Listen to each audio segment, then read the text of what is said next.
Hello everyone, welcome back to the Late to the Game channel, and if you're new here then I'm Ellie, and you can find me at Elementally on everything, and all the links will be below. So, I would be remiss if I didn't start my Witcher side hustle series on the Pan Quest, which is a frying pan, spick and span.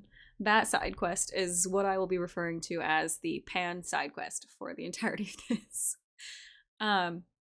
It's really easy to think that this is just a silly quest. And sure, it is. But I think it has so much to offer narratively. So without further ado, here's why. I define a worthwhile RPG by its side quests.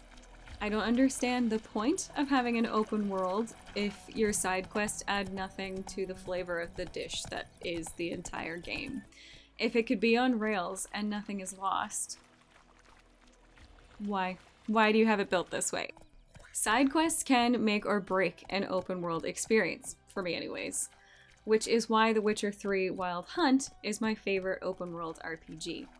To be fair, I haven't dived into a lot of open world RPGs for this reason. I get turned away pretty quickly whenever I go to side questing and things are kind of annoying. I don't want my time to just be fetch questing. I want there to be substance, and there should be substance. If we're creating these giant worlds, they should be alive. But it's not his blood. These quests aren't your World of Warcraft fetch quests, or your completely devoid of interest Horizon quests. They characterize the world by introducing monstrosity and the grayscale in which humanity resides, by illustrating points that you discover in real life's journey through the safe but brutal context of a harsh world. Wolves hunt to fill their bellies. Wild dogs kill for sport. Just like humans. Aye, they've learned much from us. Why not cruelty too? By even making you laugh. I think those plums are wreaking havoc on my gut. And so finally, to that point, the Pan side quest. This quest is pretty easily missed, especially if the guards, or cursed dogs, have already taught you a lesson, and you now strictly abide by paths. But if you're like me, and somehow this violent world full of creatures and almost exclusively animosity is your comfort food game, then you've probably wandered off the beaten path a time or two. This Pan quest, while incredibly brief, is one of the most important ones in the game, I think. Lost your key, ma'am? Though Geralt says, Never taken on a pan contract. Fine, I'll go in, look around. You should wait here, just in case. his response to this panicked woman is with dignity and care. It asserts his level of character and diligence to the general population, no matter their behavior toward him. He takes her seriously because he's devoid of the pervasive arrogance that's so easy to come by with badass protagonists. His experience makes him gruff, yes, but not typically dismissive. At least not to people who can't take what he dishes out. I summoned only the Elderman and the smith, Willis. But it is said he is a dwarf. You are too tall to be him. Very perceptive of you. But emotional context aside, this quest is a huge relief of tension, even though it just started, and even with a dead body in the corner and scandalous letters in hand.